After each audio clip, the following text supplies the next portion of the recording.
marches comme un aveugle qui ne sait pas où il va. Tu marches comme un sourd qui n'entend rien du tout. Tu t'en fous de Dieu, tu te moques de sa Bible. Mais un jour, tu couleras des larmes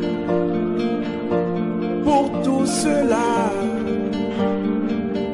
Tu vas couler des larmes, tu vas pleurer un jour. Dis-moi si tu mourrais ce soir, mais que diras-tu à Dieu si tu mourrais demain? Notamment notre deuxième dimension sur, je crois que si je finis avec cette partie-là, et il y a une question qui a été posée que je vais répondre ici. Parce que je constate que plusieurs personnes, surtout les chrétiens, ont des problèmes avec cette affaire-là, de comment vaincre la masturbation et les autres péchés. Voyez-vous, hier, pendant le culte, nous avons touché ce point. On a parlé sur notre base, c'était sur la souche du péché, la souche qu'il fallait déraciner. Nous avons parlé de ça. Et aujourd'hui, ce qui sera comme sous-thème, ce thème-là, comment vaincre la masturbation et les autres péchés. Notre sous-thème, nous allons parler sur les réclamations. Pour vous qui écrivez, mettez le sous-thème de ce thème-là, comment vaincre la masturbation et nos autres péchés. Le sous-thème de ce soir, cette deuxième dimension de cette étude-là, les réclamations. Les réclamations. Alors, j'aime toujours commencer l'examen ou la vérification avec la Bible. Nous écoutons ce mot qui fait partie des chansons les plus populaires dans nos différentes églises. Réclamation, réclamation, réclamer, tu es réclamé. Alors, est-ce que la Bible nous parle-t-elle des réclamations, de ces réclamations-là? Est-ce que la Bible nous fait-elle mention de réclamations? C'est d'abord ici qu'il faut dénouer la chose. Est-ce que si nous lisons la Bible, nous allons trouver cette question-là sur les réclamations? Je dis, on va lire la Bible. Lisons Luc 22. Luc 22, verset 31, verset 31 au verset 32. Luc 22, verset 31 au verset 32. Luc 22, verset 31 au verset 32, je lis la parole du Seigneur. Jésus dit, le Seigneur dit, Simon, Simon, Satan vous a réclamé pour vous cribler comme le froment, mais j'ai prié pour toi, afin que ta foi ne défaille point. Et toi, quand tu seras converti, affermis tes frères. Je reprends. Luc 22, verset 31 au verset 32. Le Seigneur dit, c'est-à-dire le Seigneur Jésus, Simon, Simon, c'est-à-dire Simon Pierre, Satan vous a réclamé pour vous cribler comme le froment. Mais moi Jésus, j'ai prié pour toi, afin que ta foi ne défaille point. Et toi, quand tu seras converti, affermis tes frères. Bien, je pense que il n'y a pas de débat. Ce passage-là, c'est Jésus lui-même qui parle de sa propre bouche. Et pendant que Jésus est en train de déclarer ces paroles, il se trouve dans la chambre haute avec ses disciples en train de fêter sa dernière Pâque avec eux. Voyez-vous, hein? Donc, ils sont en train de passer un moment intime, un moment important. Et Jésus dit devant les autres disciples, là, Pierre, Jésus dit, Simon Pierre, toi là, Simon Pierre, pourtant, j'ai été parti. Là, il restait 11. Donc, parmi les 11 là, ça réclamait une personne qui est l'individu appelé l'apôtre Pierre. Jésus lui dit, Satan t'a réclamé. Est-ce que vous imaginez ça? Il dit, Simon Pierre. Donc, les 11 là. Donc, Satan a choisi que Pierre pour réclamer Pierre. Il dit, pour vous gribler comme le froment. Ah! Je vais expliquer, puis nous allons aller pas à pas. Cribler comme le froment, c'est Jésus qui donne cette expression-là qui est devenue aujourd'hui populaire dans le monde. C'est Jésus qui dit ça. Mais ça veut dire quoi en fait? Cribler comme du froment.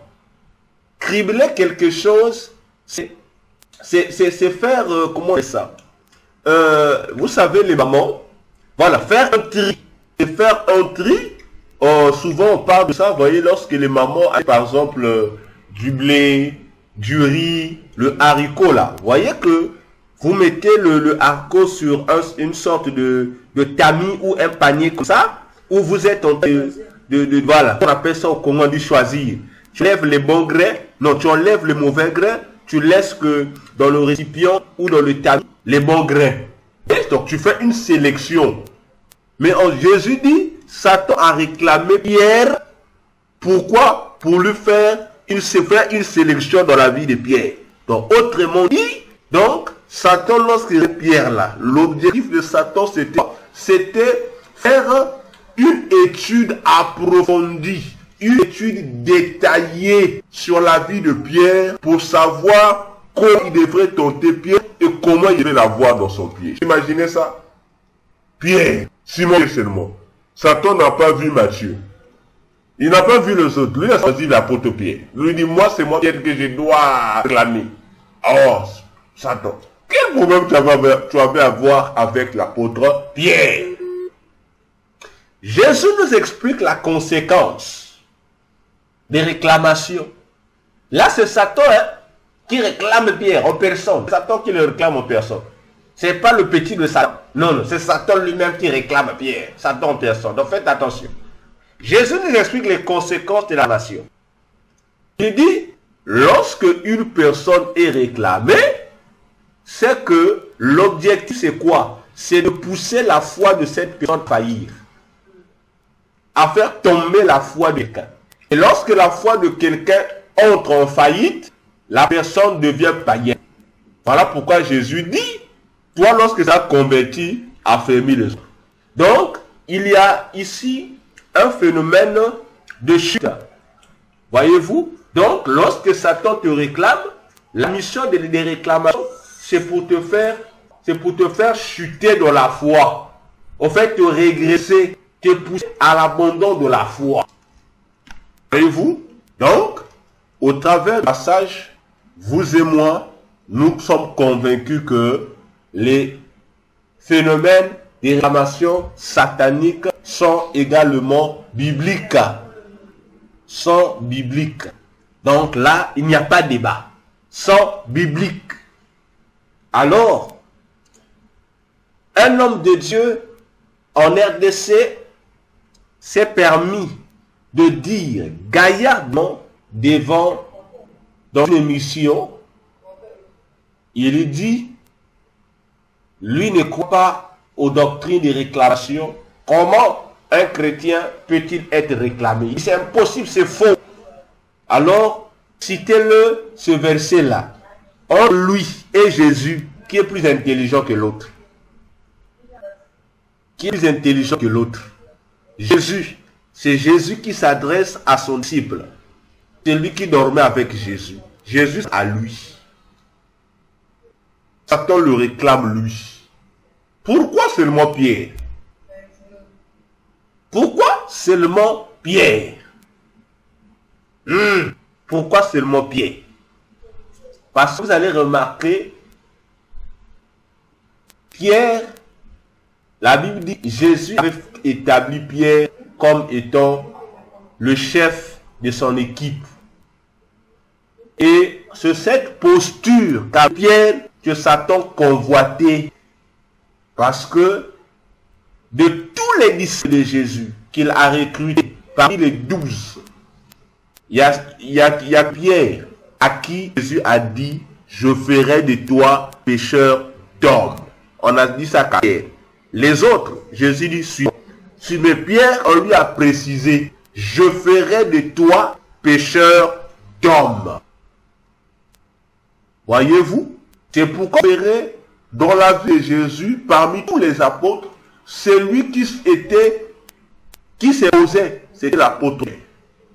Et à la fin, avant que Jésus ne monte au ciel, il va dire à Pierre, Pierre, c'est à toi que, Jésus, je laisse la gérance de mon église. On n'a pas donné à Pierre. C'est le même Pierre aussi, l'unique, que Jésus va dire dans Matthieu 16, arrière de moi, Satan. Ah, vous imaginez ça et vous comprenez? Parce que Satan avait compris que Pierre était une pièce maîtresse pour son contre la destruction de l'église. Voyez-vous, Pierre était un pilier. Satan avait compris que le gars là, moi Matthieu, oh, mais moi c'est Pierre. Comme il occupe une place privilégiée dans les projets de Dieu, c'est lui que je dois réclamer. N'est-ce pas?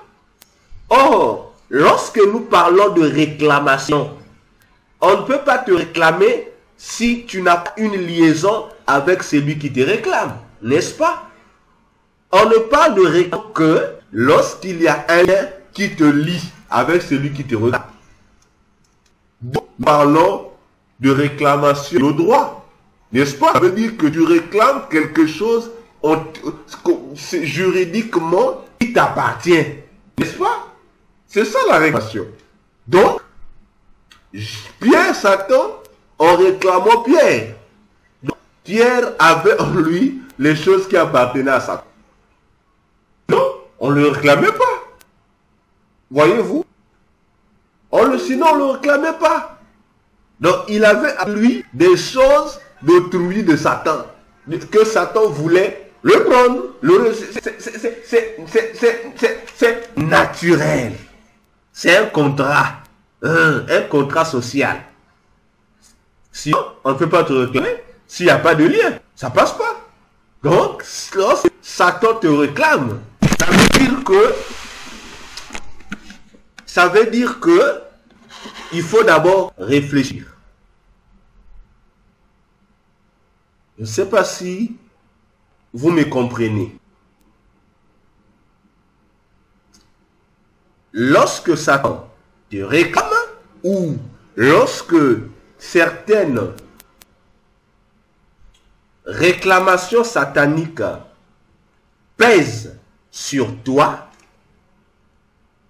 lorsque certaines réclamations nocturnes pèsent contre toi, lorsque quelque part il y a des démons qui te réclament, lorsque quelque part il y a des sorciers qui te réclament, lorsque quelque part il y a un individu sectaire qui te réclame, Salomon te dit, réfléchis. Ne commence pas à dire n'importe quoi. Ne commence pas à dire sans effet, sans effet. Ne commence pas d'abord à citer les versets bibliques. Non, non, non. Assieds-toi. Réfléchis. Comme le disait Salomon, lorsque tu es dans la joie, sois heureux. Mais lorsque tu es dans le malheur, il dit réfléchis. Parce que Satan ne peut pas te réclamer pour rien. Satan n'est pas quand même un fou. Satan n'est pas un fou. Il te réclame avec raison. D'où l'intercession de Jésus sur Pierre. Si Jésus savait que les réclamations de Satan sur Pierre étaient infondées, pourquoi Jésus devait-il prier pour Pierre? Voyez-vous? Donc, bien-aimés, Je reprends encore pour une meilleure compréhension. Lorsque tu écoutes que tu es réclamé par Satan, ne commence pas à dire sans effet, sans effet. Non, laisse les versets bibliques tranquilles d'abord. Réfléchis. Pose la question. Pourquoi Satan me réclame-t-il? Qu'est-ce que j'ai fait pour que Satan puisse avoir l'audace de me réclamer moi qui suis chrétien? Pourquoi? C'est là où tu trouveras la réponse.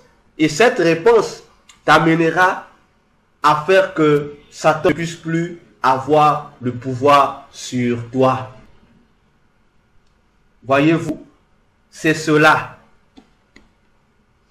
Donc, bien aimé dans le Seigneur, une fois de plus, réfléchissons sur les réclamations que Satan fait sur nous. Ça doit nous pousser à la réflexion. Ça doit nous pousser à la réflexion.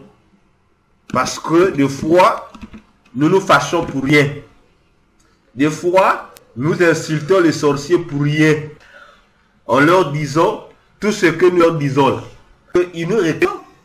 Ils peuvent te donner les preuves. Pourquoi ils te réclament? Voyez-vous, dans cette affaire, avant d'ouvrir la bouche, avant de répondre Satan, réfléchis d'abord. Interroge. Satan te réclame.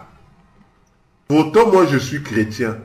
Mais toi, tu te permets de me réclamer pour quelle affaire? Voyez-vous? Et à partir de là que tu sauras comment t'y prendre. Comment faire pour que tu ne sois victime de ces réclamations-là. Prenons Jean 14, le verset 30. Jean 14, le verset 30. Qu'est-ce que Jésus dit dans Jean 14, le verset 30?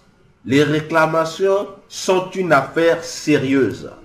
Jésus dit, « Je ne parle plus guère avec vous, car le prince du monde vient. Il n'a rien en moi. » Vous comprenez ça? Il n'a rien en moi. Dans les versions grecques, on dit, il n'a rien de lui en moi. Vous comprenez? Que le prince de ce monde qui vient, Jésus dit, ce prince n'a rien de lui en Jésus. Donc Jésus n'a rien au-dedans de lui qui appartient à ce prince de ténèbres. Donc du coup, ce prince de ténèbres n'a aucun pouvoir de réclamer Jésus. Il n'en a aucun. Donc, si Jésus réclame, ça veut dire quelque part, tu as des choses qui appartiennent à celui qui te réclame là. Voyez-vous, il n'y a qu'un mari qui a épousé sa femme qui peut aller réclamer sa femme auprès de sa belle famille. Ok? Sinon, ça n'a pas de sens. Si tu ne l'avais pas épousé, quel courage tu vas aller te prendre? Tu vas vous dire non, je viens prendre ma femme. Par rapport à quelle base? Ça n'a pas de base. Voyez-vous, il n'y a qu'un ouvrier qui a travaillé quelque part qui a le droit d'aller réclamer son salaire s'il n'est pas payé. Tu ne peux pas te lever un bon matin, tu vas dans une entreprise, non, je viens prendre le salaire. On va te poser la question. Tu travaillais ici? La première question. Oh oui. Où est la preuve? Voyez-vous? Alors, rentrons dans notre point. Parlons sérieusement des réclamations. Comment ça commence ces affaires de réclamation? Pour que Satan puisse réclamer, ça commence comment? Pour vous qui notez, écrivez 1. Le choix. Le choix. Écrivez 1. Le choix. Entre parenthèses, d'Abraham. Nous allons nous servir de la vie d'Abraham dans cette étude-là, puis nous allons prier. Écrivez 1. Le choix. Entre parenthèses, d'Abraham. C'est-à-dire le choix d'Abraham. Le point 1. Remarquez dans la Bible Remarquez dans la Bible, dans Genèse 12, le verset 1, Abraham vivait dans un pays appelé Mésopotamie. Il vivait dans la maison de son père. Il était le fils de son père. Il vivait avec sa femme. Curieusement, un jour, il va entendre l'appel de Dieu lui demandant de quitter son pays, de quitter la maison de son père, de quitter sa communauté pour aller là où Dieu va lui montrer. N'est-ce pas? Dieu, dans tout le pays de Mésopotamie là, Dieu va se choisir une personne qui est Abraham pour un objectif précis, lequel faire d'Abraham un patriarche principal, c'est-à-dire l'ancêtre du nouveau peuple que Dieu devrait se construire. Parce que il n'y a pas de peuple s'il n'y a pas un géniteur de ce peuple, n'est-ce pas? Parce que tout peuple a un géniteur que nous appelons l'ancêtre. Dieu lui choisit Abraham pour faire de lui le patriarche, le géniteur ou l'ancêtre principal du peuple que Dieu veut avoir sur la terre. Dieu choisit Abraham. Ok? Donc, Abraham sera l'instrument que Dieu va utiliser pour se former un peuple qui va l'appartenir personnellement. Ok? Alors, Satan aussi fait la même chose. Lui aussi, Satan, il a besoin d'avoir sur la terre des peuples ou un peuple qui l'appartient. Lui aussi, de la même manière que Dieu choisit un homme par qui il va avoir une descendance, Satan aussi choisit une personne par qui lui aussi doit avoir un peuple. Suivez bien, vous allez comprendre les phénomènes de réclamation. Or, Dieu a un ancêtre qu'il va utiliser, Satan aussi a un ancêtre qu'il va utiliser. C'est le premier point, le choix d'Abraham ou le choix du patriarche. Deuxième point, écrivez. Point 2, l'alliance avec Dieu. Le point 2, l'alliance avec Dieu. Point 2, l'alliance avec Dieu.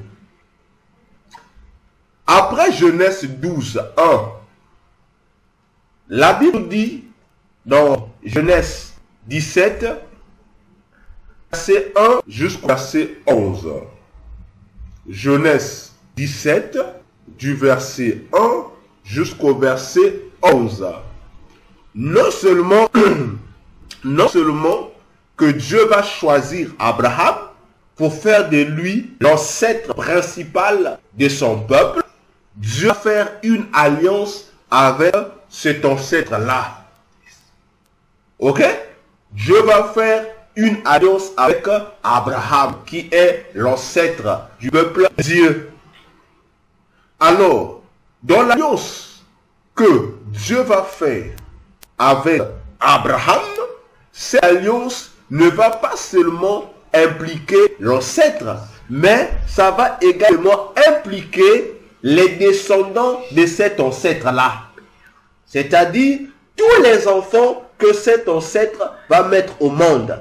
Parce que c'est cette postérité, ces descendants, ces enfants, des arrière-enfants de cet ancêtre qui vont former le peuple dont Dieu a besoin.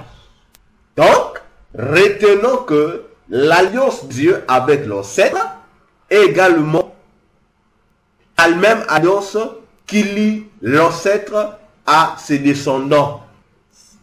Ok? Ainsi, Satan aussi fait une chose. Lorsque lui, il choisit un ancêtre donné, il fait sa sélection, il établit aussi une alliance avec cet ancêtre-là. Et l'alliance de Satan avec cet ancêtre ne se limitera pas seulement à l'ancêtre, mais va aussi s'étendre jusqu'aux descendants de cet ancêtre-là. Cependant, la différence qu'il y a entre la succession de l'alliance de l'ancêtre aux descendants et la stratégie de Satan, c'est laquelle? Chez Dieu, d'abord, avant que j'explique ça, déjà nous comprenons ici, par ce phénomène de la transmission de l'alliance de l'ancêtre vers ses descendants, ça nous informe déjà ici que l'alliance là, entre l'ancêtre et son divin, autrement dit sa divinité, c'est une alliance héréditaire. C'est-à-dire une alliance qui va de génération en génération. Pour ne pas dire une alliance éternelle entre l'ancêtre et ses descendants face à la divinité avec qui ils ont contracté cette alliance. Voyez-vous? Alors, la différence maintenant, c'est quoi dans cette transmission entre Dieu et Satan, le faux Dieu? C'est quoi? C'est que chez Dieu, lorsque Dieu conclut alliance avec l'ancêtre, l'alliance de Dieu là ne se transmet pas automatiquement au successeur de l'ancêtre, à ses descendants, sans le consentement des descendants. Je répète, l'alliance que Dieu fait avec le patriarche ne se transmet pas automatiquement aux descendants, sans pour autant que ses descendants puissent consentir à cette alliance. Je répète pour une meilleure compréhension. L'alliance que Dieu fait avec un géniteur, un ancêtre, ne se transmet pas de manière automatique à ses descendants, sans pour autant que ces descendants-là puissent manifester leur consentement. Voyez-vous? Donc, Dieu ne se lève pas comme un dictateur pour dire, bon, quand j'ai fait alliance avec toi, Abraham, donc l'enfant d'Abraham, l'alliance là est transmise à toi. Non, non, Dieu ne fonctionne pas comme ça.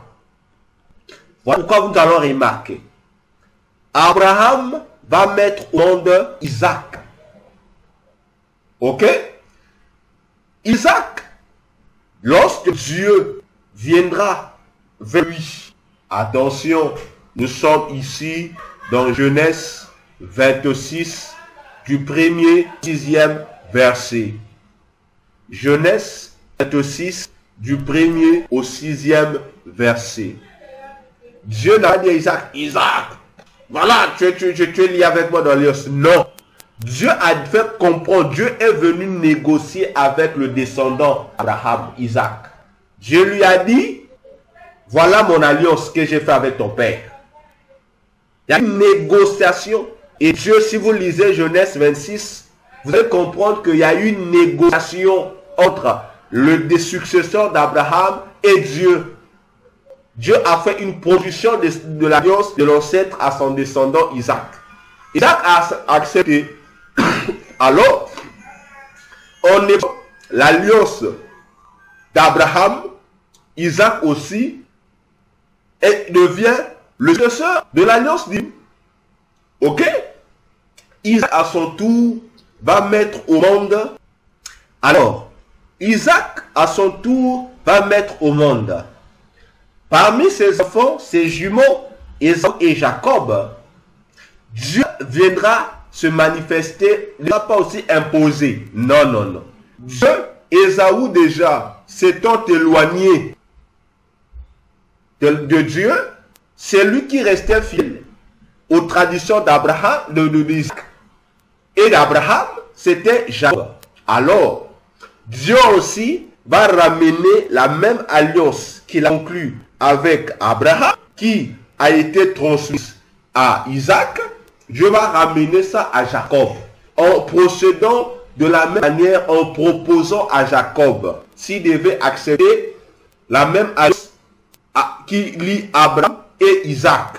Là, nous sommes dans Genèse 28. Genèse 28, du 1er au 16e verset. Genèse 28, et au 16e verset. Genèse 2, le verset 9. Je reprends Genèse 28, du 1er au 16e verset, et Genèse 32, le verset 9. Vous allez voir la vision que je donne ici, parce que ici, je ne veux pas lire les versets. Je vous donnerai des versets. Nous allons chacun lire à maison.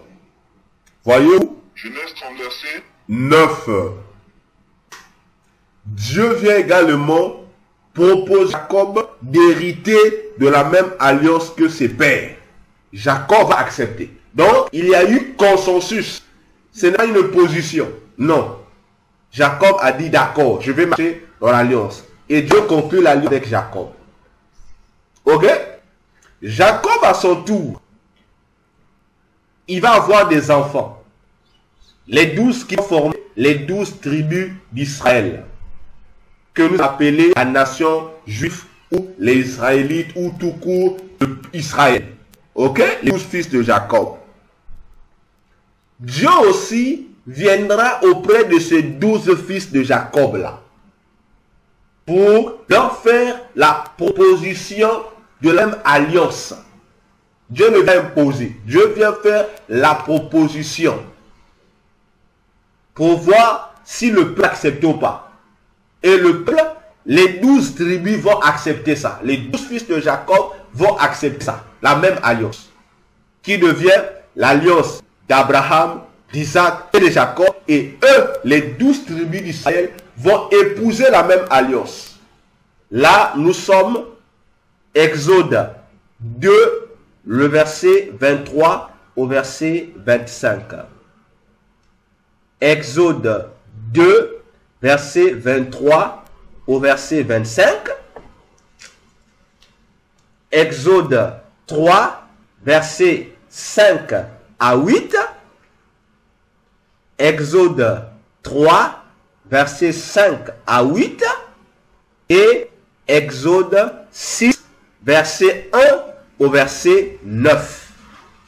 Exode 6, verset 1 jusqu'au verset 9.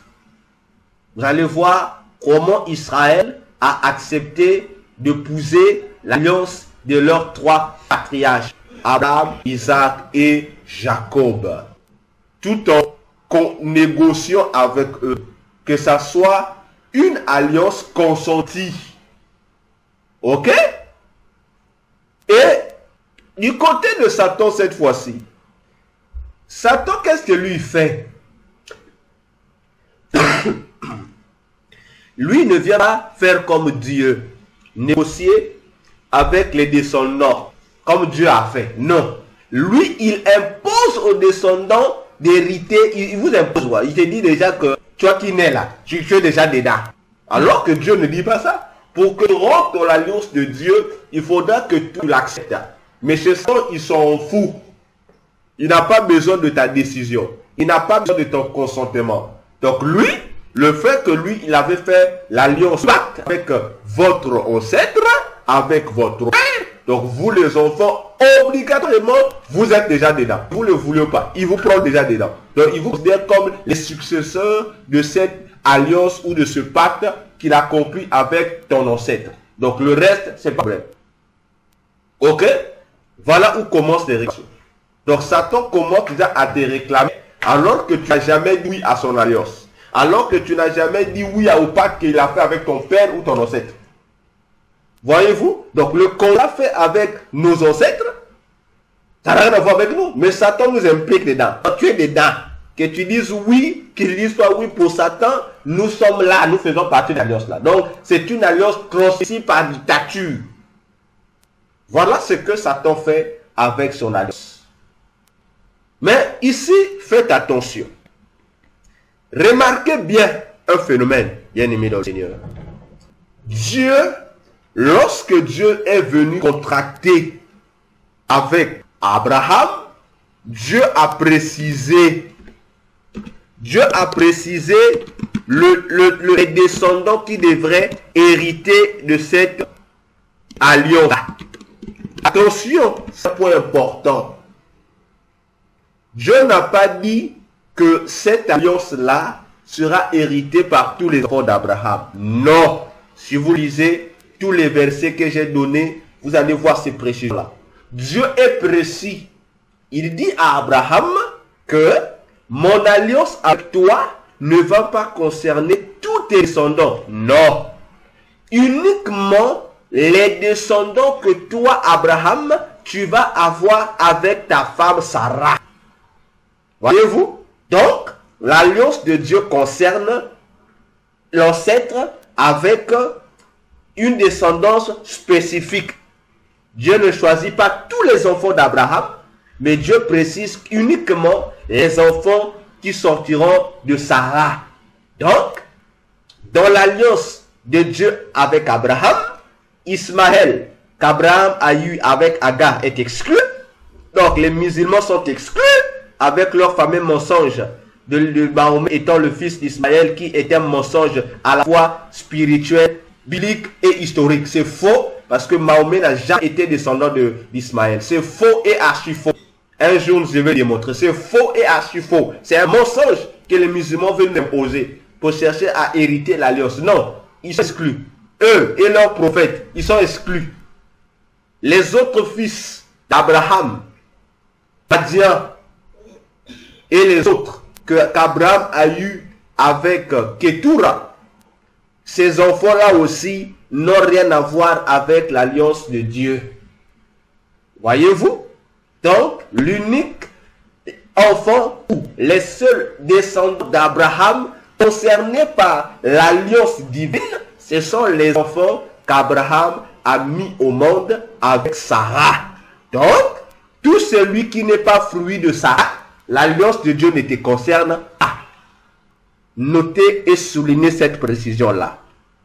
Pour dire que lorsque Dieu te choisit, toi, papa, pour devenir pasteur, arrêtez de nous faire ce qu'on fait dans les églises aujourd'hui. Lorsque papa meurt, ou papa n'est plus en capacité de gérer l'église, papa transmet l'enfant. Oh non, c'est mon enfant qui devient pasteur. Pasteur, est-ce que c'est ce que Dieu t'a dit?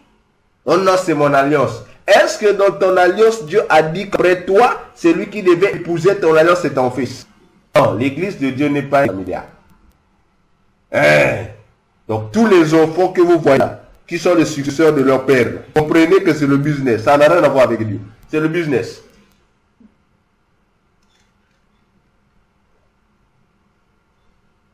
Alors, vous allez remarquer que Satan, il lui fait quoi? Lui, il n'a pas besoin de spécifier la descendance qui doit bénéficier de l'héritage, de l'alliance qu'il a fait avec l'ancêtre. Lui, Satan prend tout le monde. Il suffit seulement que toi, tu sois le fruit de cet ancêtre-là. Peu importe qui était ta mère. Lui, il te considère comme étant déjà membre, comme étant contactant de l'alliance. Ok? Donc lui ne spécifie pas. Lui, c'est tout le monde. Donc tous ceux qui descendent de cet ancêtre-là, lui, vous considère. Même si vous êtes né de 1000 mamans, pour Satan, vous êtes les co-signataires, que vous soyez d'accord ou pas. Lui, il n'est pas là-bas. Voilà d'où commencent les réclamations. Donc, en naissant de cet ancêtre-là qui a pactisé avec Satan, toi aussi, tu fais partie des co-contractants. Tu fais partie. Alors, qu'est-ce que Dieu va faire?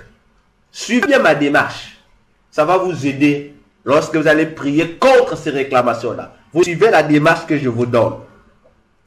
Après avoir contracté avec les trois patriarches, Abraham, Isaac, Jacob, avec Abraham, l'alliance était verbale. Dieu a parlé, Abraham a accepté. Avec Isaac, Dieu a parlé, c'était verbal. Avec Jacob, la verbalité continuait. Mais lorsque Dieu est arrivé, là où il y avait un peuple maintenant, les 12 fils de Jacob, qui formaient déjà une grande nation, Dieu va changer de tactique. L'alliance qui est verbale sera désormais écrite. Ok? Dieu va l'écrire. Il va prendre la même alliance qui a commencé de manière verbale. Dieu maintenant va consigner ça par écrit. Ça va maintenant quitter l'alliance verbale pour devenir un contrat écrit. Ok? Écrivez puis Psaume 105, verset 1 au verset 11. Le Psaume 105, verset 1 jusqu'au verset 11. Vous allez comprendre la procédure dont je parle ici. Dieu va faire une mutation, va quitter de l'oralité, de la verbalité, pour consigner son alliance par écrit.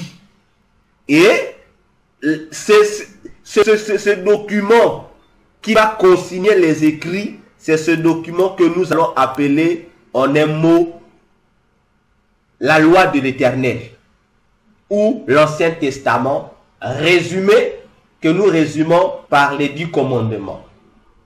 Parce que le jour où Dieu a donné les commandements, Dieu ne s'est pas limité aux 10 commandements. Dieu a donné tous les restes des lois de Dieu qui se trouvent dans le corpus que les gens appellent la loi de Moïse.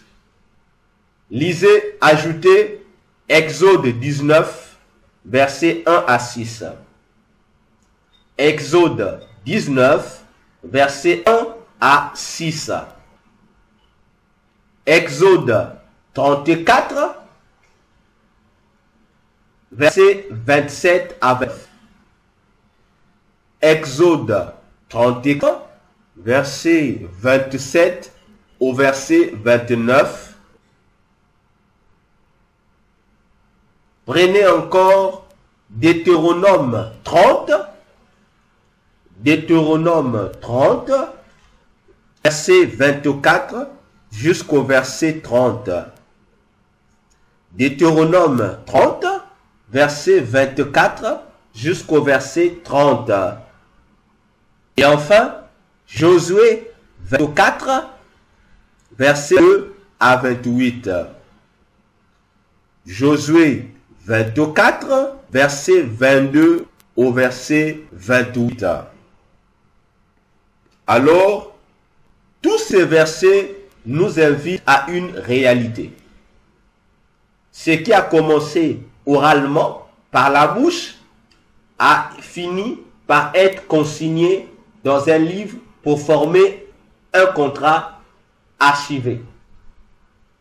Vous allez lire les versets, Dieu met ça là et on explique pourquoi Dieu a mis ça par écrit. Ok? Alors, mettez le point 3. Pour vous qui écrivez, le point 3. Vous notez le contrat. Le contrat de l'alliance. Le contrat de l'alliance. Le point 3, le contrat de l'alliance. C'est ici que les réclamations prennent la vie, prennent le pouvoir de se manifester, de se prononcer dans nos vies. Voyez-vous, Dieu commence l'alliance avec un patriarche de manière verbale. Et cette alliance, au fur et à mesure, de génération en génération, l'alliance change de forme par rapport à chaque successeur pour prendre une forme définitive qui est une forme écrite, consignée dans un document appelé la loi. Voilà de quelle manière naissent ce que nous appelons les lois qui dirigent nos familles. Voilà naissent les principes que nous appelons les lois de notre tradition, les lois de coutume. Ça commence là. C'est lié à une alliance qui a été conclue quelque part entre ceux qui sont les fondateurs de nos tribus, ceux qui sont nos pères géniteurs, avec certains esprits, soit l'esprit de Dieu, ou soit les esprits démoniaques. Et au final, tout cela se trouve consigné dans un document écrit. C'est pourquoi vous entendrez parler par les chefs traditionnels lorsque une situation perdure, ils vous diront toujours, c'est pas ça. Nous avons une preuve, nos ancêtres disent que ça, c'est pas ça. Il y a une preuve. Et sur le plan spirituel, Dieu garde les archives.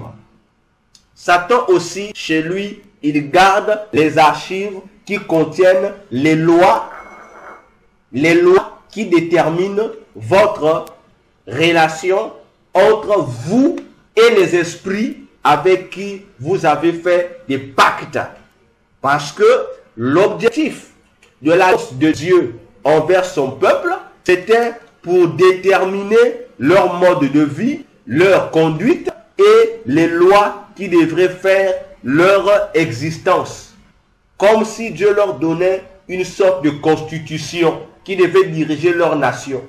Satan aussi fait la même chose. Ok?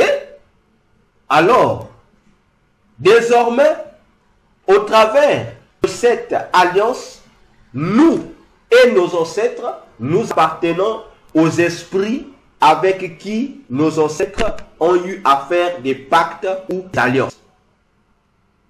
Donc, si tu es dans l'alliance de Dieu, même si ton papa avait fait alliance avec Dieu, aussi longtemps que toi, tu n'acceptes pas l'alliance, tu n'appartiens pas à Dieu. Mais chez Satan, il n'y a pas besoin de ton acceptation.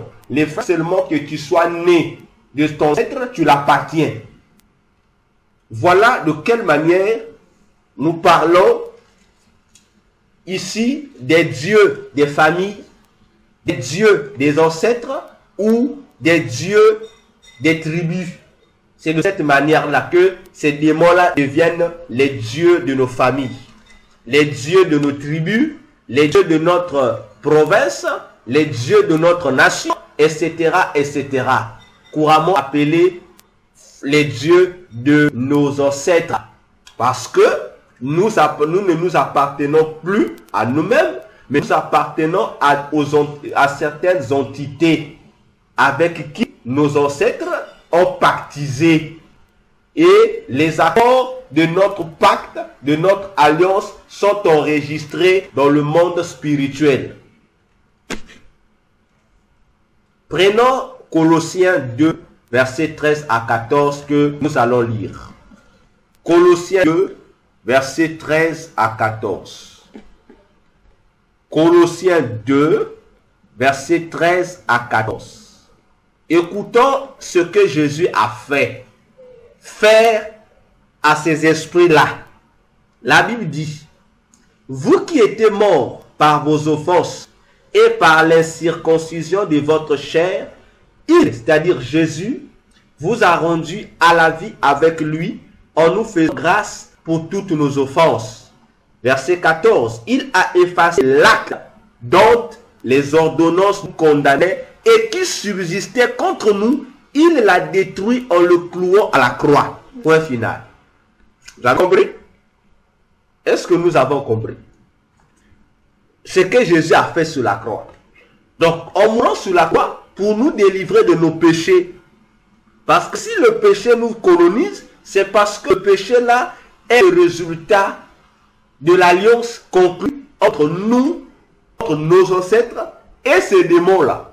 Ainsi, chaque démon, par rapport à sa caractéristique, impose une influence donnée à nos familles pour nous caractériser devant le reste des esprits que nous lui appartenons. Et le péché rentre en nous. Et le péché qui est en nous sera le péché déterminant qui va caractériser nos familles, nos tribus, nos traditions et nos coutumes. C'est pourquoi tu entendras, cette famille dira, nous, oh, ça c'est dans notre famille. Ça là, vraiment, le comportement, c'est héréditaire. Pas de problème. Voyez-vous? Donc, ça devient une marque distinctive de nos tribus. Or, derrière ces marques se trouvent les esprits qui font vivre qui font leur publicité au travers de notre conduite, au travers de nos comportements. Vous vous dites, non, c'est nous, c'est comme ça. Or, vous ne faites que la promotion du mode de vie d'un démon. Mais Jésus, lorsque lui vient pour nous libérer de cette influence du péché, il fait quoi?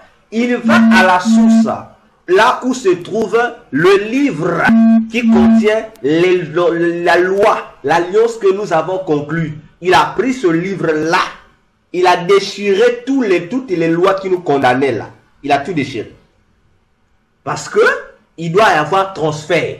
On doit quitter de l'appartenance de Satan pour être dans l'appartenance de Dieu. D'où la Bible dit que nous devenons enfants de Dieu, lesquels qui sont nés ni du sang, ni de la chair, ni de la volonté de l'homme, mais de la volonté de Dieu. On devient enfant de Dieu. Là, on nous change d'acte juridique pour nous faire appartenir à un autre esprit qui est le véritable esprit, notre Dieu et Créateur. Voyez-vous? Donc, en venant à Jésus, en termes normal, Satan n'a plus le droit de nous réclamer. En termes normal, il n'a plus le droit de nous réclamer parce que nous ne sommes plus ses esclaves, nous sommes désormais les esclaves de Jésus-Christ. Ok? Jusqu'à là, suivons notre chemin. Bientôt nous allons finir. Voyez-vous? Alors, qu'est-ce qui se passe maintenant? Nos ancêtres ont hérité des traditions et des coutumes naturelles que Dieu lui-même a données aux hommes depuis Adam. Ok? Maintenant, en faisant alliance avec les démons, les faux dieux, qu'est-ce qui s'est passé? Les démons ont donc aussi ajouté dans les traditions et des lois naturelles de Dieu, leurs lois à eux. Alors, c'est ce qui nous donne donc nos coutumes et traditions, qui sont un mélange des lois du satanisme et des lois naturelles de Dieu. Il y a ce mélange-là. C'est pourquoi vous voyez que dans les coutumes, il y a des choses qui vont de pair avec la parole de Dieu, mais il y a des choses qui ne vont pas de pair avec la parole de Dieu. Et la plupart des choses de nos coutumes et traditions, 80% de ces choses-là sont toujours contraires avec ce que dit la Bible. On retrouve 20% seulement qui restent conformes. Parce que du jour au jour, les démons s'évertuent d'enlever les lois qui sont conformes à la parole de Dieu dans nos traditions et coutumes. C'est pour cette raison, lorsque Jésus vient sur la terre, vous pouvez lire ça dans Marc chapitre 7, vous pouvez lire ça là-bas, dans Marc chapitre 7, du 1er au 13e verset, Marc chapitre 7, du 1er au 13e verset, Matthieu 15, verset 1 à 6. Matthieu 15, verset 1 à 6. Jésus, lorsqu'il vient, il va qualifier les lois et traditions pratiquées par des Juifs. Il va dire, ce sont des traditions d'hommes. Mais les Juifs appelaient ça tradition des anciens. La prétention, lorsque vous lisez ça, que les anciens dont il s'agissait, c'était Moïse et autres, comme voulaient le faire croire les anciens et les chefs religieux de l'époque, quand c'était faux. Et Jésus va leur corriger pour leur dire que pourquoi vous, les chefs religieux là, vous, les anciens du peuple, vous, les scribes, vous annulez la loi de Dieu au profit de vos traditions. Ah, il y a problème. Donc, ce que les chefs religieux et les chefs des familles de l'époque de Jésus faisaient croire au peuple que c'était la loi de Moïse, alors ce n'était pas la loi de Moïse. Ça n'avait que la couverture de Moïse. Or, au fond, c'était la tradition de leurs ancêtres. Des traditions d'hommes, que Jésus appelle ça d'hommes. Et ils appellent ça les traditions des anciens, c'est-à-dire des ancêtres. Jésus appelle ça les traditions d'hommes, qui n'ont rien à voir avec la loi de Dieu. C'est pourquoi vous allez remarquer, je crois dans Matthieu 5, Jésus dit quelque part, il dit, vous avez entendu qu'il était écrit, faites ceci, faites cela. Il dit, moi je vous dis, au fait c'est quoi? Jésus ne faisait pas allusion à ce que Moïse a écrit, mais Jésus faisait allusion aux traditions, à l'interprétation de la loi de Moïse d'après les Juifs qu'on appelle les faux Juifs, c'est-à-dire les Juifs ancrés dans l'occultisme, qu'on appelle les kabbalistiques ou les gens de la Kabbale juive.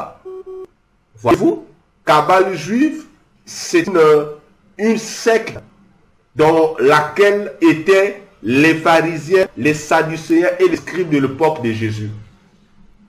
Qu'est-ce que la Kabbale dit?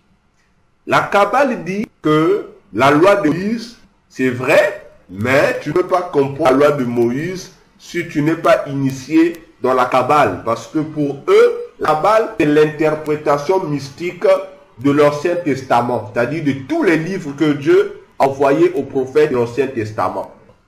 Qu'est-ce qu'ont fait ces juifs sataniques là? Ils ont donc créé à côté de la loi de Dieu, de l'Ancien Testament, d'autres lois, c'est-à-dire des lois, des livres ou des lois orales qui contiennent, d'après eux, les véritables explications de ce qui a été écrit dans l'Ancien Testament. Ils ont créé eux-mêmes. Et c'est là que naissent ce qu'on appelle les Talmuds. C'est là que naissent ce qu'on appelle les Mishnah, les Talmuds et les Mishnah. Voyez-vous? Et dans les Talmuds, vous allez retrouver comme des encyclopédies, des interprétations des versets du Testament, de chaque livre de l'Ancien Testament, selon les rabbins, c'est-à-dire les rabbins qu'on appelle les maîtres, les docteurs de la loi. Donc c'est comme un livre philosophique où vous retrouvez l'ensemble de chaque point de vue donné par un philosophe par rapport à un sujet. C'est ce qu'on appelle, ce que sont les Talmuds. Donc chacun prend un verset de la Bible, il interprète à sa manière. Alors, les kabbalistes utilisent ça. Et lorsque vous allez même voir la plupart de ces interprétations-là du Talmud sont contraires à même aux explications que l'Ancien Testament lui-même donne. Voyez-vous? Donc lorsqu'il dit, Jésus leur dit, vous avez entendu, il était dit ceci. Jésus ne fait pas allusion à la loi de Moïse, non.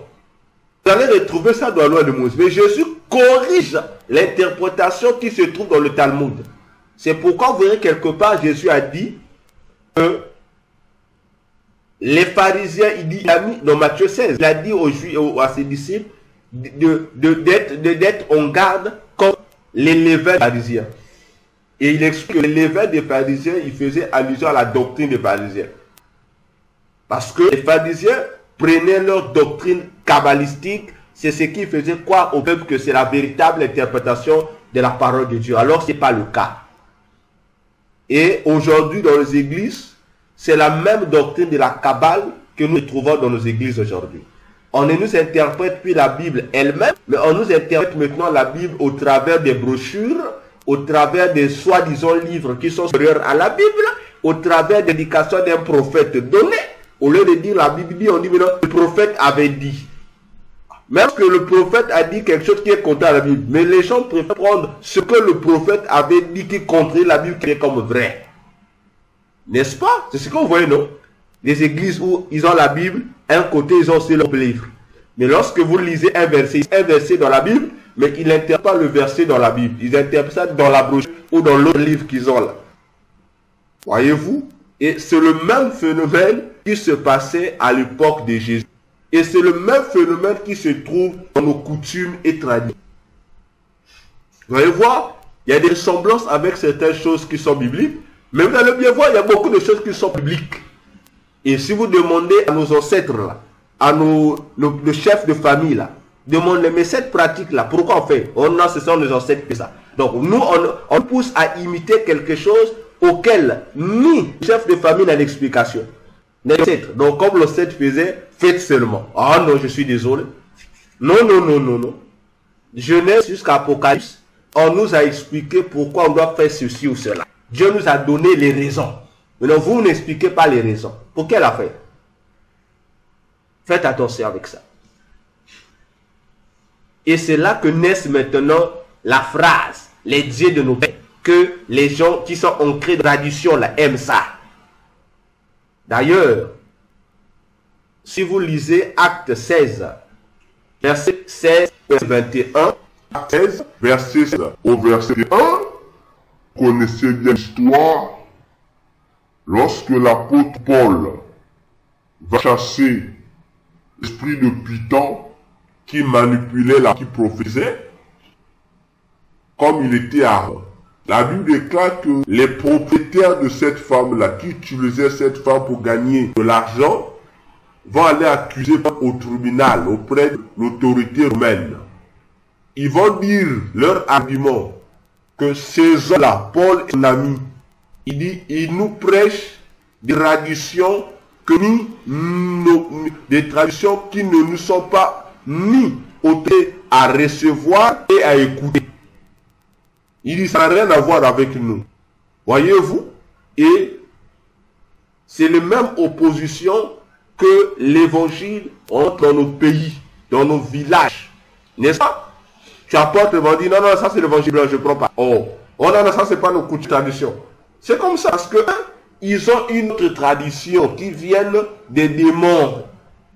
Alors, lorsque vous amenez les traditions qui viennent du Créateur, on trouve que c'est pas ça. Voyez-vous, on trouve que c'est pas cela. Voilà, nous allons nous arrêter ici pour cette partie. Et si Dieu voulant, on va les continuer. Le lundi, nous allons les continuer. Mais nous allons avoir 2 points de prière. Ok? Donc, refaisons le chemin que j'ai donné, que chacun examine. Et ce chemin va nous amener à comprendre comment et pourquoi nous sommes réclamés. Même si tu es devenu chrétien, déjà par rapport au peu que nous avons expliqué, tu comprends pourquoi Satan nous réclame, malgré que tu es devenu chrétien. Malgré que Jésus a coupé, a déchiré l'ordonnance qui nous condamnait, a déchiré l'acte de l'alliance qui nous unissait à Satan. Malgré ça, mais il nous réclame toujours.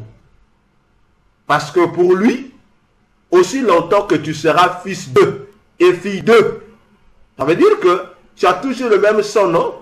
Même si tu es devenu chrétien, tu as toujours le visage de ton père, non? Tu as toujours les traits caractéristiques de ta mère, non? Tu as toujours les gènes et le sang de tes ancêtres, non? N'est-ce pas? Donc, puisque en toi, tu as toujours la morphologie des ancêtres, tu as toujours le sang de tes ancêtres, donc, pourtant, en tout cas, tu l'appartiens toujours. C'est normal qu'il te réclame. C'est normal qu'il te réclame. Donc, lorsque tu es réclamé par Satan, il ne faut pas pleurer. Il ne faut pas pleurer. Satan te réclame avec raison. N'est-ce pas? À moins que tu prennes le sang de tes ancêtres qui est de toi là, que tu vides ça, que tu mettes un autre sang. Mais comme tu ne peux pas mettre un autre sang, voyez-vous, voilà pourquoi Satan nous réclame. Ce n'est que le jour où notre sang va changer. Ça ne sera plus le sang de notre sang. Ça sera le corps de Dieu que nous allons voir. Où il n'y aura pas le sang de nos ancêtres. C'est là où on sera au ciel. Satan n'aura plus le pouvoir de nous réclamer. Mais aussi longtemps que nous avons ce corps que nous avons là, le corps hérité de mort, et leur sang là, et leur gène, et leurs critères en nous. Ah, sache qu'on va te réclamer comme on a réclamé Pierre. Alléluia. Alors, bien-aimés dans le Seigneur, je vais finir pour expliquer un fait qui va répondre à la question d'un bien-aimé dans le groupe. Ce bien-aimé qui a rêvé, rêve qu'il court dans une sorte de champ ou de forêt, mais qui est rempli d'obscurité. Il court dans un champ de manguier, il court, mais les arbres là ne le frappent pas. Mais il se rend compte qu'il est en train de courir dans une zone où c'est comme un champ, comme une forêt, dans l'obscurité, mais les arbres ne le frappent pas. Mais il est dans l'obscurité, il court toujours. Jusqu'à ce qu'il a vu la fin de son rêve, il n'est pas sorti de l'obscurité. Et Jacob fait un deuxième, où il se retrouve que sur sa main gauche, il a un fil blanc. Et sur la main droite, il a un fil rouge et un fil bleu. Voyez-vous? Alors, je vais expliquer ça parce que ça fait partie des objets ou des causes des réclamations sataniques. Lorsque tu fais souvent ce rêve-là, que tu cours dans une zone forestière, que tu cours dans un endroit où il y a la végétation, comprends que, au fait, le fait que tu cours là, tu es réclamé et on te poursuit. Donc, il y a des esprits en train de te poursuivre pour te réclamer afin de t'amener à revenir sur l'alliance qui avait été établie là en ce qui concerne votre famille. Parce que toutes les familles de la terre appartiennent aux esprits sataniques. Je dis toutes les familles de la terre appartiennent aux esprits sataniques. Donc, les esprits de Satan nous ont divisés, nous les familles, selon ce que les mystiques appellent les élémentaux, c'est-à-dire les 4 éléments de la nature. Vous avez le ciel, c'est-à-dire l'air, vous avez la terre, vous avez le feu et vous avez l'eau. Ok? Selon ces 4 éléments qui représentent la foi. Donc, ils nous ont répartis. Donc, il y a des familles qui appartiennent aux esprits des eaux, d'après l'alliance conclue entre leurs ancêtres et les esprits des eaux. Il y a des familles qui ont conclu l'alliance avec les esprits de la terre. Lorsqu'on parle des esprits de la terre, vous voyez la terre ferme, vous voyez les déserts et vous voyez les forêts. Lorsqu'on parle des déserts, vous voyez bien l'air, des esprits là-bas. Donc il y a des individus qui appartiennent aux esprits de l'air. Lorsque vous voyez le feu, il y a des individus qui appartiennent au feu. Quand vous allez voir, il y a des individus ici qui vous diront que moi, si je tombe dans l'eau, je ne peux pas noyer. Lorsque je vais dans notre famille, personne ne peut mourir par noyer. Par rapport à ça, donc eux, ils appartiennent aux esprits des eaux. Donc, ils ne peuvent pas mourir par noyade. Donc, s'ils essaient de noyer, vous allez vous noyer. Eux, ils sont les esprits de leurs esprits là, leurs parents sataniques là, leurs esprits là, vont les faire sortir de l'eau. Il y a de ceux qui vous diront, moi, dans la forêt, je ne peux pas me perdre. Parce que ils sont contrôlés par les esprits de la forêt et ils appartiennent à la forêt. Il y a de ceux qui vous diront que peu importe le crash de l'avion, ils sont toujours vivants. Parce que lui, sa famille a fait le pacte avec les de l'air. Donc tout ce qui est lié à l'air là, lui, ça ne peut pas le prendre. Voyez-vous, il y a de ceux qui traversent le feu. Parce que le pacte a été fait avec ces esprits-là. Donc, nos familles de la terre ont été départagées comme on fait colonisateur, ils ont fait en Afrique là. Donc, ils nous ont dépassé sur notre volonté. C'est ce que Satan aussi fait avec ces esprits-là. Voyez, voilà pourquoi vous allez voir, on parle des totems. Et de même qu'aujourd'hui, nous parlons des drapeaux qui représentent nos nations par leur couleur. De même aussi spirituellement, chaque famille porte un drapeau qui représente le monde satanique auquel il appartient. Et ces drapeaux-là sont symbolisés par les totems des familles. On voit que chaque famille a son totem. Chaque tribu a son totem. Le totem là, c'est le drapeau qui dit que tu appartiens à telle famille. Soit tu appartiens à la famille de forêt ou de l'air, ça dépendra. Alors, lorsque tu te retrouves en train de te poursuivre dans la forêt, comprends que tes ancêtres ont une alliance. Ta famille a une alliance avec les esprits de forêt. Et toi aussi, tu fais partie de cette alliance-là. C'est pourquoi tu es réclamé. Le fait que tu fuis, ça veut dire que toi, tu es en train de t'échapper de cette alliance-là. Maintenant, eux, ils ne vont pas te laisser, ils vont te suivre. Ils vont te suivre. Alors, le fait que tu te retrouves dans leur camp, te montre leur état, c'est la sécurité. Pour te dire que le monde dans lequel appartient ta famille, c'est le monde des ténèbres. Alors, il ne faut pas courir pour courir, mais il faut courir pour sortir de là. Sinon, voilà pourquoi tu vois que tu courais dans l'obscurité en normal, quelqu'un qui court dans la forêt, dans une forêt obscure, et tu seras confronté aux arbres. Tu passes tranquillement. Parce que toi, on sait que tu appartiens à la forêt. Donc les arbres ne peuvent rien te faire. Tu es leur membre. Tu es leur membre de famille. Voyez-vous? Alors, lorsque tu te retrouves avec, dans la main gauche, le fil blanc, attention, la couleur blanche, dans le mysticisme, c'est une fausse sainteté. C'est-à-dire que ça parle d'esprit des morts, la couleur blanche. Donc ça veut dire que, tel que tu es, il y a déjà, en fait, tu es mis tu es soumis au monde, tu es lié aux esprits des morts. Alors, l'objectif des esprits des morts, c'est quoi? Non seulement que tu es poursuivi par des esprits forêts où tu appartiens, mais on a mis devant toi des garde-fous. Ils seront là pour te ramener à l'ordre. Les esprits des morts, sont simplement là pour tuer tout ce qui t'appartient, tout ce que ta main gauche doit connaître la mort. C'est-à-dire, tout ce que tu pourras faire avec cette main-là ne va pas marcher. Te pénaliser, te compliquer l'existence à tous les niveaux possibles. Parce que la Bible dit, dans Proverbe 3,16, que dans le côté gauche, c'est là qu'il y a la gloire et la richesse. Alors, si le fil blanc se trouve dans ta main, ça veut dire les esprits de qui te contrôlent, qui te surveillent, ne pas que tu échappes à l'alliance. Ils vont, pour te ramener alors, ils auront l'obligation de t'empêcher d'être dans la gloire et de t'empêcher d'être riche.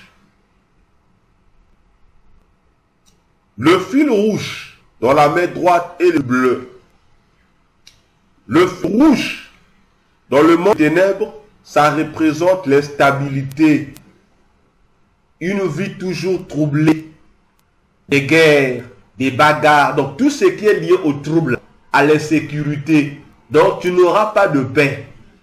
Que ce soit au niveau de ta santé, tu n'auras pas de paix. Donc tu dois toujours être dans une sorte d'insécurité. Parce que il te faudrait faire sacrifice. C'est faire ta stabilité doit être sacrifiée à eux. Et ils en ont besoin. Et le fil bleu, la couleur bleue représente Dieu. Mais dans le monde satanique, la couleur bleue représente des pensées négatives. C'est-à-dire des faux raisonnements. Ça représente les faux raisonnements. C'est-à-dire mauvaises pensées. Donc tout ce qui est lié à la pensée, c'est ce que le bleu représente dans le monde des ténèbres. Alors, ça veut dire que sur ta main droite, les esprits de l'instabilité sont là. Les esprits de trouble qui te contrôlent aussi de l'autre côté de ta main droite. Et les esprits, les manipulateurs des pensées, qui viennent pour manipuler tes pensées, qui viennent pour t'imposer des fausses théologies. Alors, Proverbe 3,16 ajoute encore pour dire, dans la main, dans notre gauche droite, 3,16, on dit ceci, dans la partie droite, il y a la longue vie. Voyez-vous?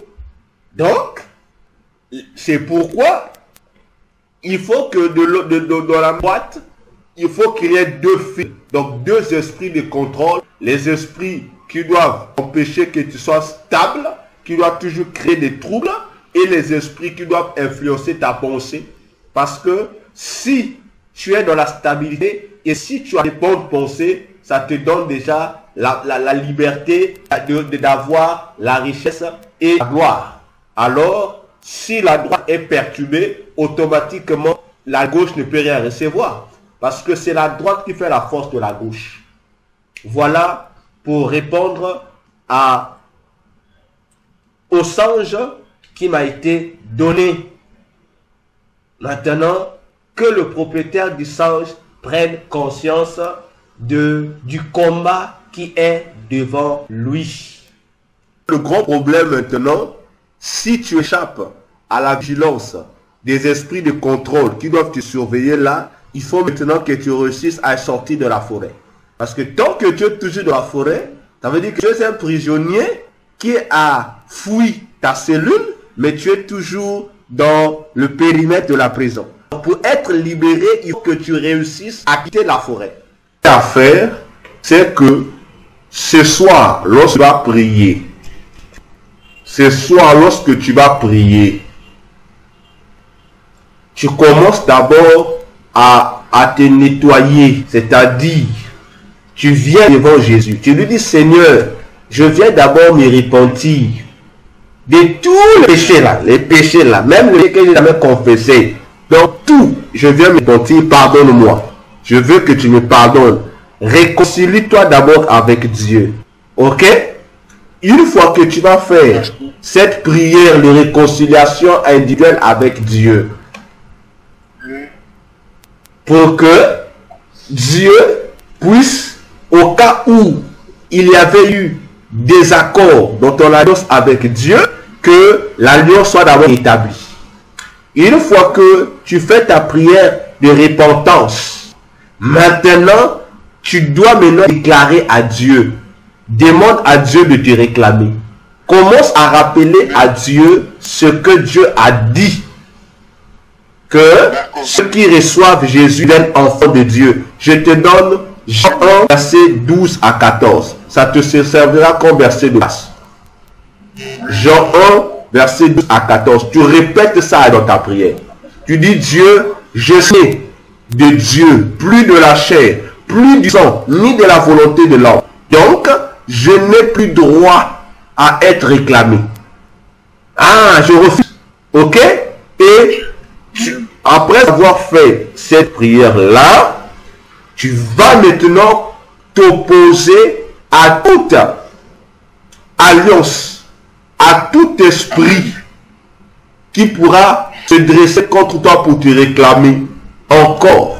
Amen. En détruisant et en bloquant tout ce qui peut servir comme porte d'entrée, c'est-à-dire de la même manière que tu as coupé les fils entre tes mains là, tu dois t'opposer à toute influence d'esprit de mort, physiquement ou spirituellement, tout ce qui peut te freiner, tout ce qui peut faire que ce que tu veux entreprendre ne puisse pas réussir là, tout ce qui t'empêche d'exceller, ça fait partie des esprits de mort. Tu t'opposes à eux, tu les combats. Tu t'opposes également à tout esprit d'insécurité, à tout esprit qui te pousse tout. Donc, en fait, tu t'examines toi-même. Tu regardes, dans ma vie, quelles sont les choses qui me poussent toujours à l'instabilité. La colère aussi peut me pousser à l'instabilité, sans pour autant que tu te rendes compte. Donc, tu vois que dans tous ces périmètres-là, que ce soit sur le plan comportemental, que ce soit sur le plan de l'environnement, de tes proches, est-ce qu'il y a quelqu'un qui a souvent l'habitude, lorsqu'il tu le vois, il est toujours pour te pousser à être hors de toi, à être dans des pensées ou dans les humeurs qui ne sont pas conformes à toi. Tu prends les mesures pour éviter ça. Et tu prends aussi la mesure de t'opposer à toute mauvaise pensée qui peut venir dans ta tête. Tu peux rester parce que tu vois une mauvaise pensée peut venir, tu t'opposes à ça. Et ça doit devenir comme un traitement pour toi. Jusqu'au jour où tu verras que les choses ont cessé. Tant que ça ne cesse pas, toi aussi ne baisse pas les bras. C'est un combat. Ce n'est pas prier une fois qui fera que tu sois relâché. Non. Non. C'est pourquoi même Pierre, malgré que Jésus avait prié pour lui, heureusement que Jésus en montant, il a connu l'intention de Pierre. La même nuit, Pierre a régné Jésus. Voilà. C'est pourquoi Jésus lui avait dit, lorsque tu te convertiras, pour que quelqu'un soit converti, ce n'est pas une prière d'une journée. Hein. Ça veut dire qu'il faut insister dans la prière parce qu'il y a une guerre de réclamation. Satan aux réclamations, Satan sont aussi des prières qu'il fait contre toi. Les prières de Jésus sont des prières qu'il fait pour te récupérer. Donc, il faut prier avec persévérance. De sorte que tant que tu ne verras pas le résultat, ne baisse pas le bras. Parce que il y a des esprits qui sont têtus. Tu pries une fois, tu sens comme si il n'y a rien eu. Tu pries encore un mois. Tu dors donc Dieu me croit. Oh, c'est une résistance qui est devant toi. Toi aussi, tu sois persévérant dans la prière. Comme a dit Jésus dans Luc 18, verset 1. Jésus dit que il faut aussi apprendre avec persévérance. Chose que bon d'entre nous chrétiens ne faisons pas. Nous nous précipitons comment dire, à nous plaindre, alors qu'on oublie qu'il y avait un aussi qui a été ajouté dans la prière. Donc si tu pries une fois, tu n'as pas de solution, ne baisse pas les bras. Comprends que ma prière ici, c'est une résistance. Il me faut me mettre la persévérance. Il faut persévérer dans ta prière jusqu'à ce que le salut doit paraître. Là, si une fois qu'il y a solution, tu dis, ok, à ce moment-là, je change de prière. Là, mes adversaires sont vaincus. Même venus, mais pour le moment, ils sont vaincus. Donc voilà, en un mot, la manière dont nous devrons tous nous y prendre. Maintenant, nous allons prier le Seigneur. D'accord. Nous allons prier le Seigneur.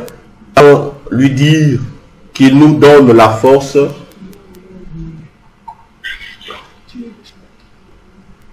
Que le Seigneur nous donne la force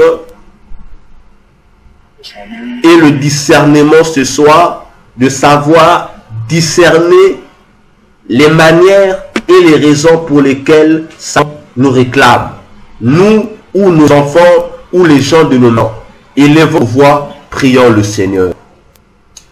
Seigneur Jésus, tendre Père, nous te rendons grâce, honneur et gloire pour les enseignements de ce soir. Tu nous as parlé pour nous relever. Tu nous as parlé pour nous réconforter. Tu nous as parlé, Seigneur, ô Dieu, pour nous renouveler dans ton amour. C'est pourquoi ce soir, toi qui renouvelles notre intelligence, toi qui réponds à toutes nos interrogations, toi qui nous révèles les choses cachées que nous ne connaissons pas. Seigneur, nous avons pris conscience aujourd'hui que quelque part dans le monde des ténèbres, nous sommes réclamés. Nous ne savons pas pourquoi, Seigneur. Nous refusons d'être toujours là comme étant manipulés par Satan. C'est pourquoi nous voulons être totalement libérés de toute influence de Satan, de tout son contrôle, Dieu. C'est pourquoi, Seigneur, cette nuit-là même, montre-nous les raisons pour lesquelles Satan nous réclame. Peut-être que nous sommes là en train de faire des choses qui donnent gloire à Satan. Peut-être par erreur, peut-être par ignorance. Toi seul, Jésus, tu es bien placé pour nous répondre. Tu es bien placé, Seigneur, pour nous donner, Éternel, ô Dieu, ces éléments afin que nous sachions comment nous en débarrasser, Seigneur. C'est pourquoi Dieu renouvelle notre intelligence. Parle-nous, Seigneur, que la couleur de nos songes change. Que nous ne puissions plus nous trouver là en train de fuir, en train de courir, mais que nous puissions nous retrouver en train de poursuivre nos ennemis, Seigneur. Que la balance soit renversée, ô Dieu, car, Seigneur, nous n'appartenons ni aux esprits de l'air, ni aux esprits de la terre, ni aux esprits des forêts, ni aux esprits des eaux, mais nous appartenons au ciel. C'est pourquoi ta parole nous appelle les citoyens célestes, Seigneur. S'il y a lieu d'esprit nous réclamer, c'est ton esprit qui a le droit de nous réclamer, Seigneur. Et non un quelconque esprit de Satan. C'est pourquoi cette nuit, je viens refuser toute réclamation de Satan. Peu importe, Jésus, l'alliance qui a été faite entre Satan et mes ancêtres ou mes parents. Seigneur, ces alliances ne me regardent pas. Que Satan ou ses agents le veulent ou ne le veulent pas, ce soir, je réunis cette alliance-là. Ce soir, je réunis cette alliance-là. Ce soir, je valorise, Jésus, la nouvelle alliance que tu as contractée individuellement avec moi. Et je valorise, Seigneur, l'œuvre que tu as accomplie pour moi sur la croix, en déchirant, Seigneur, l'acte juridique par lequel Satan me retenait. En déchirant cela, je le magnifie, Seigneur, et je présente, Seigneur, Père de toi, oh Dieu, mon casier judiciaire devant Satan, pour lui dire, il n'y a plus signature sur mon casier judiciaire, mais mon casier judiciaire porte la signature de ton sang. Pour dire, Seigneur, que mon casier judiciaire, inondé par mes os d'hier, inondé par les péchés de mes parents, inondé par les péchés de mes ancêtres, a été rendu vierge, a été blanchi par ton puissant sang, Jésus. C'est pourquoi ce soir, je revendique sur moi la liberté que toi, Jésus, tu nous as donnée. au milieu de tous les liens par lesquels ça nous lie. Seigneur, je viens revendiquer ma liberté.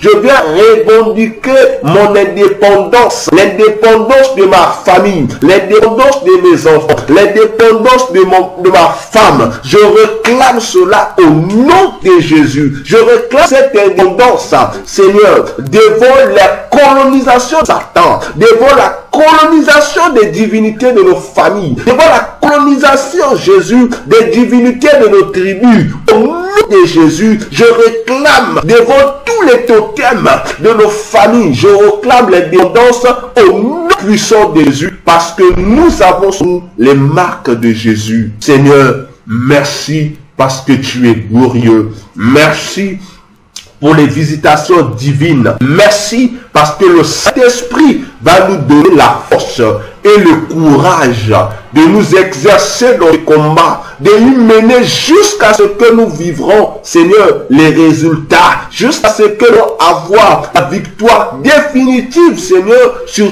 les réclamations de Satan qui nous empêchent de bien mener notre vie spirituelle, Jésus. Gloire et louange à ton nom. Merci, Jésus. Alléluia. Seigneur, je bénis en ton nom, Jésus, une fois de plus. Laisse la suite de cette soirée entre tes saintes mains.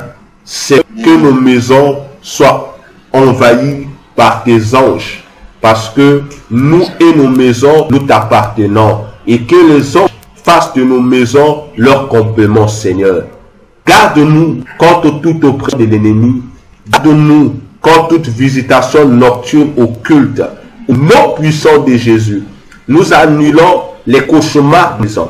Nous annulons les traumatismes dans le sommeil de nos enfants. Nous annulons, Jésus, Père de gloire, toute attitude qui ne te glorifiera pas ce soir dans nos maisons. Nous annulons, Jésus, tout atterrissage des sorciers sur les toits de nos maisons. D'ailleurs, nous transformons nos maisons et leurs toits en murailles, car il est écrit la parole, toi l'Éternel, tu sais nous une muraille de feu. Ainsi, nous clôturons nos parcelles, Seigneur, nous clôturons nos appartements par ta muraille de feu, afin que chaque atterrissage de sorciers dans notre périmètre, Seigneur, puisse rencontrer l'obstacle qui est ta muraille, Jésus, pour l'honneur et la gloire de ton nom. Nous avons ainsi prié et nous disons Amen. Amen. Nous bénissons encore le Seigneur parce qu'il est merveilleux et je vous souhaite bonne suite de soirée.